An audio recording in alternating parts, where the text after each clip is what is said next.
नमस्कार, आप देख रहे हैं जनता टीवी। मैं हूं आपके साथ अमन त्रिपाठी। बुलेटिन की शुरुआत करेंगे एक बड़ी खबर के साथ। बड़ी खबर, बड़ी जानकारी भारत जोड़ो न्याय यात्रा की शुरुआत को लेकर सामने है। कांग्रेस नेता राहुल गांधी ने भारत जोड़ो न्याय यात्रा का शुभारंभ किया है। मणिपुर के थौबल से यात्रा की शुरुआत हुई है। वहीं मुख्यमंत्री सुखविंदर सिंह सुक्खू भी यात्रा में शामिल हुए हैं। ये बड़ी खबर, अहम जानकारी। मुख्यमंत्री सुखविंदर सिंह सुक्खू भारत जोड़ो न्याय यात्रा में शामिल हुए हैं। भारत जोड़ो न्याय यात्रा की मणिपुर से शुरुआत की गई है। कांग्रेस नेता राहुल गांधी ने शुभारंभ किया है। मणिपुर के थौबल से यात्रा की शुरुआत की गई है। मुख्यमंत्री सुखविंदर सिंह सुक्खू भी यात्रा में शामिल हुए हैं। भारत जोड़ो न्याय यात्रा की शुरुआत देखी गई। आपको बता दें, कांग्रेस नेता राहुल गांधी ने यात्रा का शुभारंभ किया है। मणिपुर के थौबल से यात्रा की शुरुआत हुई है। वहीं मुख्यमंत्री सुखविंदर सिंह सुक्खू भी यात्रा में शामिल हुए हैं। भारत जोड़ो न्याय यात्रा की शुरुआत हो चुकी है। करीब 6700 किलोमीटर का सफर ये यात्रा तय करती नजर आएगी। कांग्रेस नेता राहुल गांधी ने यात्रा का शुभारंभ किया है। मणिपुर के थौबल से यात्रा की शुरुआत हुई है। वहीं मुख्यमंत्री सुखविंदर सिंह सुक्खू भी यात्रा में शामिल होने वाले हैं। भारत जोड़ो न्याय यात्रा की शुरुआत कांग्रेस नेता राहुल गांधी ने की है। आपको बता दें, कांग्रेस नेता राहुल गांधी शुभारंभ करते नजर आए। मणिपुर के थौबल से यात्रा की शुरुआत हुई है। वहीं मुख्यमंत्री सुखविंदर सिंह सुक्खू भी यात्रा में शामिल हुए हैं। भारत जोड़ो न्याय यात्रा की शुरुआत मणिपुर से हुई। आपको बता दें, कुल 6700 किलोमीटर के लगभग का सफर ये यात्रा तय करने वाली है। वहीं यात्रा का समापन मुंबई में देखा जाएगा। मणिपुर के थौबल से यात्रा की शुरुआत हुई। मुख्यमंत्री सुखविंदर सिंह सुक्खू यात्रा में शामिल होते नजर आए। लोकसभा चुनावों से पहले भारत जोड़ो न्याय यात्रा की शुरुआत देखी गई। कांग्रेस नेता राहुल गांधी ने यात्रा का शुभारंभ किया है। मणिपुर के थौबल से यात्रा की शुरुआत हुई। आपको बता दें, मुख्यमंत्री सुखविंदर सिंह सुक्खू भी यात्रा में शामिल हुए। भारत जोड़ो न्याय यात्रा की शुरुआत देखी गई। कांग्रेस नेता राहुल गांधी ने यात्रा का शुभारंभ किया। मणिपुर के थौबल से यात्रा की शुरुआत हुई है। वहीं मुख्यमंत्री सुखविंदर सिंह सुक्खू भी यात्रा में शामिल होते हुए नजर आए। कुल 6700 किलोमीटर के लगभग का सफर ये यात्रा तय करने वाली है।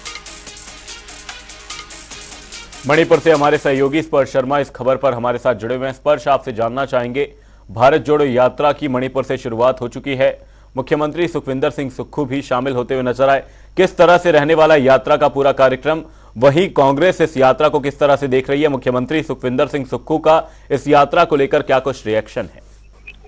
देखिए, आज दूसरा दिन है भारत जोड़ो यात्रा का। भारत जोड़ो यात्रा की शुरुआत जो है दूसरे दिन सेक में इम्फाल से हो चुकी है। राहुल गांधी इस वक्त बस में मौजूद है और हाइब्रिड तरीके से यात्रा जो है चलती हुई नजर आ रही है। इस यात्रा में मुख्यमंत्री सुखविंदर सिंह सुक्खू भी जो है कल पहुंचते हुए जो है नजर आए थे। राहुल गांधी के साथ बस में जो है सुखविंदर सिंह सुक्खू पूरी यात्रा जो है मणिपुर में कवर करते हुए नजर आए थे।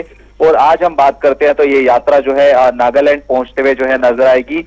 और हम बात करें तो जिस तरीके से लोकसभा चुनाव से पहले चुकी है यात्रा देखने को मिलती हुई नजर आ रही है, तो ऐसे में काफी महत्वपूर्ण हो जाती है चुनाव के लिहाज से भी बात करें। हालांकि कांग्रेस लगातार ये कह रही है कि इलेक्टोरल जो है ये यात्रा नहीं देखने को मिलती हुई जो है नजर आ रही है। लेकिन साथ ही स्पर्श, यहां पर लोकसभा चुनावों से पहले ये यात्रा शुरू की गई, तो ऐसे में कांग्रेस तो इस यात्रा को गैर राजनीतिक बता रही है। लेकिन जिस तरीके से लोकसभा चुनावों से पहले यात्रा की शुरुआत हुई, क्या ये यात्रा राजनीतिक नहीं है? क्योंकि लोकसभा चुनावों से पहले ही यात्रा का ऐसे कैसे अचानक से ख्याल आ गया? वैसे भी पिछली बार भी ऐसा ही देखा गया था, जब चुनाव थे उस समय यात्रा की शुरुआत की गई, भारत जोड़ो यात्रा उस वक्त देखी गई, और इस वक्त कांग्रेस इस यात्रा को गैर राजनीतिक बता रही है। देखिए, बिल्कुल कांग्रेस बेशक इस यात्रा को गैर राजनीतिक कह रही हो, लेकिन चुनाव अब बेहद नजदीक है।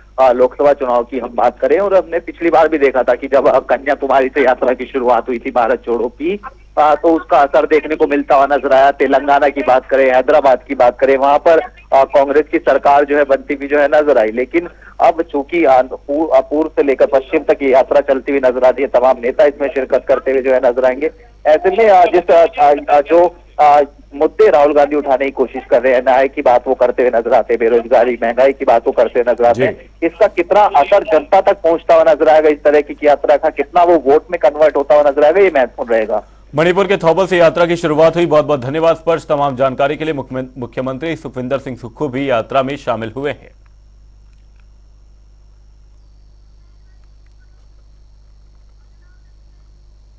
स्मार्ट सिटी धर्मशाला में मकर संक्रांति के पावन अवसर पर कांग्रेस के राष्ट्रीय सचिव और धर्मशाला से विधायक सुधीर शर्मा ने हिमाचल वासियों को सौगातें दी हैं। दरअसल सुधीर शर्मा ने धर्मशाला के कचहरी चौक पर 150 मीटर ऊंचे तिरंगे का लोकार्पण किया। साथ ही डाड़ी में दुनिया के सबसे ऊंचे फिडल हेड लुंगड़ स्कल्पचर का भी लोकार्पण किया। यह फिडल हेड लुंगड़ स्कल्पचर दुनिया में सबसे ऊंचा बताया जा रहा है।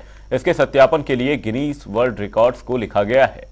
वहीं सुधीर शर्मा ने कहा कि सबसे ऊंचा तिरंगा व फिडल हेड लुंगड़ धर्मशाला में पर्यटन का नया अध्याय लिखेंगे और देश दुनिया से आने वाले पर्यटकों के लिए यह आकर्षण का केंद्र बनेगा।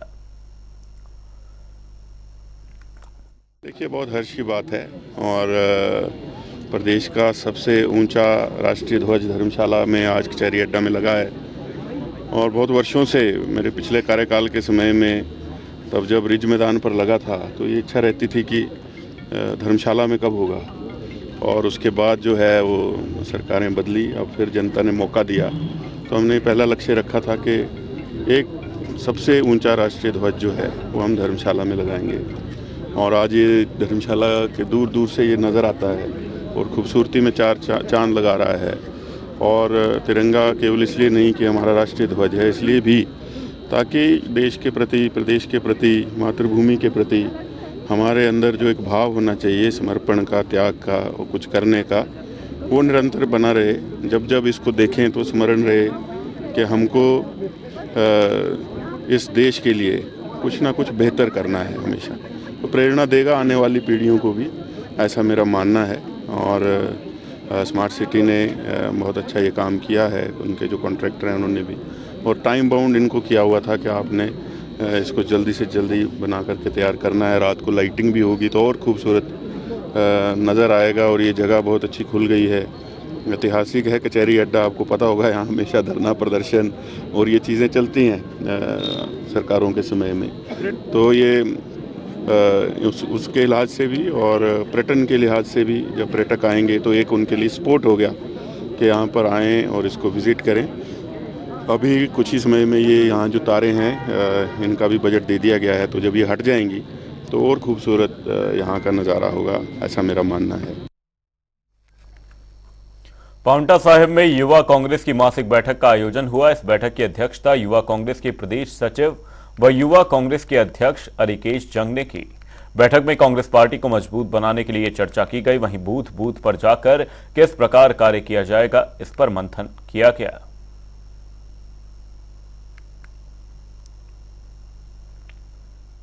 जितने भी बड़े शंकराचार्य जी है, कोई भी है, उन्होंने एक बात रखी है कि भाई जो भी ये पूजा पाठ होती है, कोई भी पूजा पाठ हिंदू धर्म के अनुसार, जो ये बीजेपी वाले अपने लिए हिंदू हिंदू करते हैं, हिंदू क्या, हम लोग हिंदू नहीं है, हम क्या देवी देवता नहीं मानते हैं, इनसे ज़्यादा मानते हुए हम लोग। परंतु जो बड़े शंकराचार्य है, जो वहाँ पे बड़े बड़े पुजारी, उन्होंने सब ने ये बोला, और आप सबको पता है कि हिंदू धर्म में जो है बिना पत्नी के जो पूजा पाठ नहीं मानी जाती अगर किसी की पत्नी हो, तो उस चीज के लिए वो यही बात बोल रहे हैं। और इनका मानना है कि जब अभी अयोध्या मंदिर जो है एक पूरी तरह से कंप्लीट नहीं हुआ है, तो ये खाली एक राजनीति के उससे जो है इसका पहले ये उद्घाटन जो है करना चाह रहे हैं।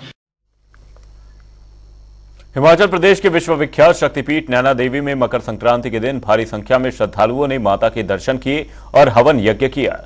साथ ही पूजा अर्चना कर माता जी का शुभ आशीर्वाद प्राप्त किया। हालांकि पिछले कुछ दिनों से पंजाब और हरियाणा में ठंड के चलते श्रद्धालुओं की संख्या में कमी दर्ज की गई थी, लेकिन मकर संक्रांति के दिन श्रद्धालुओं का जमावड़ा मंदिर में लगा रहा और श्रद्धालुओं ने काफी संख्या में पहुंचकर माता के दर्शन किए। वहीं हालांकि पिछले कुछ दिनों से बाजार में भी मंदी का दौर चल रहा था, लेकिन मकर संक्रांति के दिन कारोबार के तौर पर काफी अच्छा रहा और दुकानदारों ने भी राहत की सांस ली।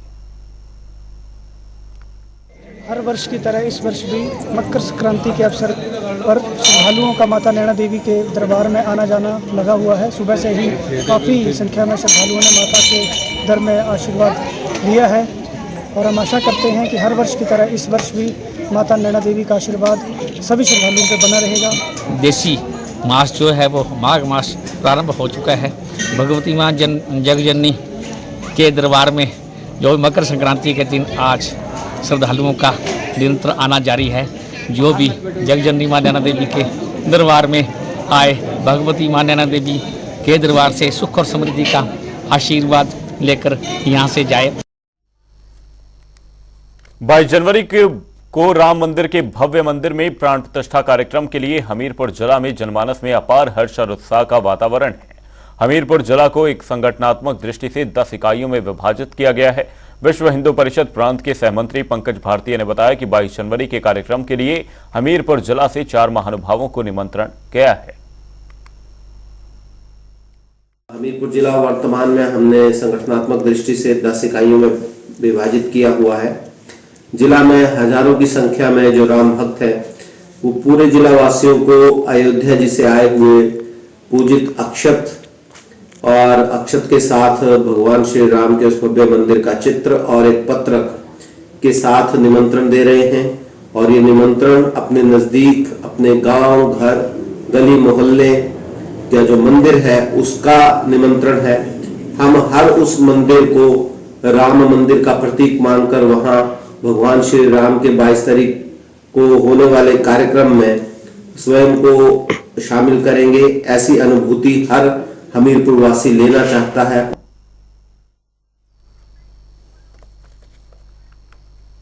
मकर संक्रांति के उपलक्ष्य पर ग्राम पंचायत कीड़ी में अमृत अक्षत कलश यात्रा निकाली गई। इस यात्रा के दौरान भारी संख्या में ग्रामीण लोगों ने बैंड बाजों के साथ लोगों के घरों में जा जाकर भगवान श्री राम के संदेश और उनके निमंत्रण को भी लोगों में बांटा। यात्रा के दौरान श्री राम, माता सीता, भाई लक्ष्मण, श्री हनुमान जी की आरती झांकी निकाली गई। वहीं इस अमृत कलश यात्रा का मुख्य उद्देश्य 22 तारीख को होने वाले कार्यक्रम के बारे में लोगों को अवगत करवाना है। आज हमारी कीड़ी पंचायत में ये कलश यात्रा निकाली गई। हमने घर घर जाकर निमंत्रण पत्र दिया। इतनी खुशी की बात है कि इतने वर्षों बाद आज हमारे राम भगवान जो है वो टेंट से निकलकर अपने मंदिर में विराजमान होंगे। उस उपलक्ष्य में हमने आज कीड़ी में ये झांकी भी निकाली है और घर घर जाकर निमंत्रण पत्र दिया है। तो लोगों ने बढ़ चढ़कर इसमें भाग लिया है और इतनी खुशी की बात है कि सभी लोग नाच रहे थे, झूम रहे थे और भगवान की उस भक्ति में मग्न हो रहे थे। धन्यवाद। हिमाचल प्रदेश के कई जिलों में सेब की फसल पर सूखे की मार पड़ रही है। बारिश न होने के कारण जमीन में नमी खत्म होती जा रही है। वहीं सेब के पौधों में चिलिंग प्रक्रिया भी शुरू नहीं हो पा रही। ऐसे में बागवानों को परेशानियों का सामना करना पड़ रहा है। बारिश और बर्फबारी के इंतजार में बागवान आसमान की ओर से टकटकी लगाए देख रहे हैं। देखिए खास रिपोर्ट। हिमाचल प्रदेश के कुछ जिले लंबे अरसे से सूखे की मार झेल रहे हैं, जिससे बागवानों को भी सेब की फसल को लेकर चिंता सताने लगी है। बागवान बर्फबारी की आस में आसमान की ओर लंबे समय से टकटकी लगाए हुए हैं, लेकिन कुदरत की बेरुखी जस की तस बनी हुई है। समय रहते पहाड़ों में बर्फबारी नहीं होती है तो बागवानों की साल भर की मेहनत पर पानी फिर सकता है। हालत ये है कि समूचे जनजाति जिले किन्नौर में भयंकर सूखे की स्थिति बनी हुई है और ऐसे में सेब बागवान अपने देवी देवताओं से बर्फबारी होने की प्रार्थना कर रहे हैं। देखिए ऐसा है, जो ये एक तो पिछले वर्ष तो वैसे ही हिमाचल प्रदेश में बड़ी त्रासदी हुई है और हिमाचल प्रदेश का सेब बागवान जो है बड़े मुश्किल दौर से गुजरा है। और अब ये जो ड्राई स्पेल जा रहा है लगातार, जो हमारी दिसंबर और जनवरी की बर्फ होती थी और इस बार बिल्कुल भी वो बर्फ नहीं गिरी। और अगर आप देखेंगे कि पिछले 15 साल का अगर डाटा IMD से निकालेंगे तो जो जनवरी और दिसंबर की बर्फबारी है उसका जो आपका रेशो है वो बहुत कम मिलेगा देखने में। उसका बड़ा इम्पैक्ट हमारी खासकर सेब बागवानी और खासकर लोअर की भी बागवानी जो है, अन्य बागवानी है, चाहे वो किसी अन्य फ्रूट की है, लीची की है, चाहे वो आपकी अन्य आम की है, सब खेती के ऊपर इसका नुकसान होता है। लेकिन सेब के ऊपर जो चिलिंग रिक्वायरमेंट होती है, सेब की चिलिंग रिक्वायरमेंट बहुत जरूरी होती है। खासकर वो 1000 आर से लेकर 1700 आर्स तक की जो है चिलिंग रिक्वायरमेंट रहती है और उसमें कुछ लो चिलिंग रिक्वायरमेंट के भी प्लांट्स आ गए हैं जो इंपोर्ट किए गए हैं, लेकिन अभी तक जो है कोई भी चिलिंग नहीं हो पाई है। बागवानों के सेब बगीचे लगाने को रह गए हैं, यानी कि जो नई प्लांटेशन करनी है वो प्लांटेशन नहीं हो रही। खाद बागवानों से नहीं डाली जा रही, तौलिए बागवानों द्वारा नहीं किए जा रहे और साथ में जो है प्रूनिंग जो है वो भी टाइम पे नहीं की जा रही। मेरा ये कहना है कि भी इससे बड़ा नुकसान जो है हमारी आने वाली जो बागवानी है उसके लिए होने वाला है। हिमाचल के लोगों की देवी देवताओं के प्रति अटूट आस्था है।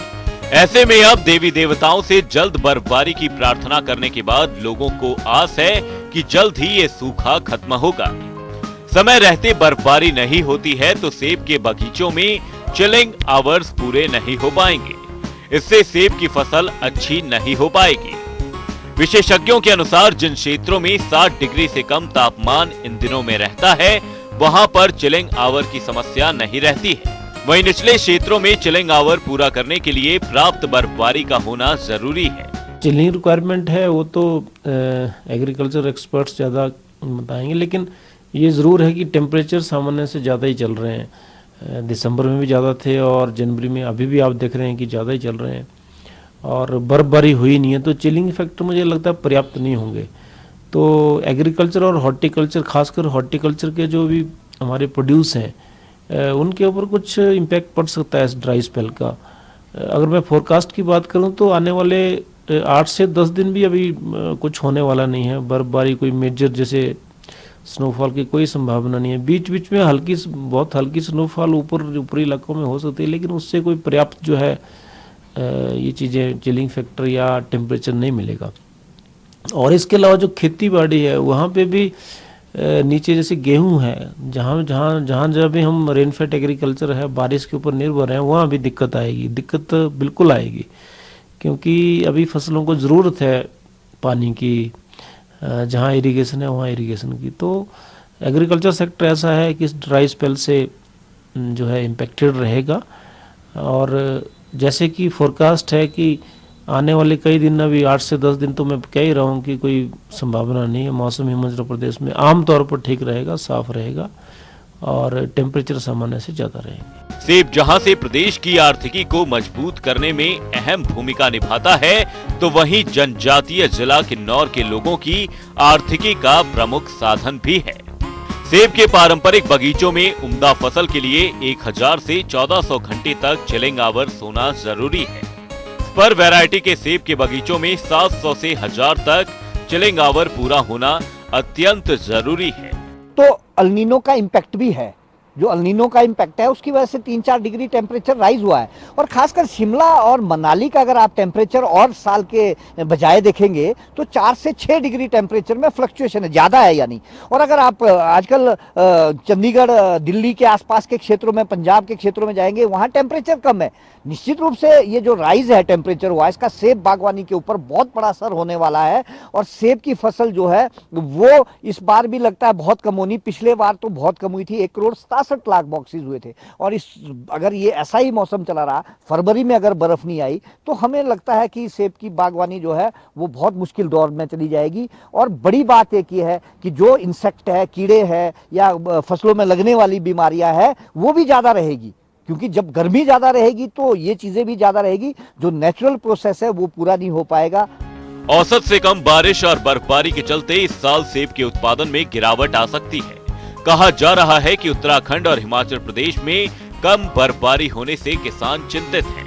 जनवरी महीने में 1 हफ्ते से अधिक का समय गुजर जाने के बाद भी बारिश नहीं हुई है। साथ ही बर्फबारी भी पर्याप्त मात्रा में नहीं हो पाई है।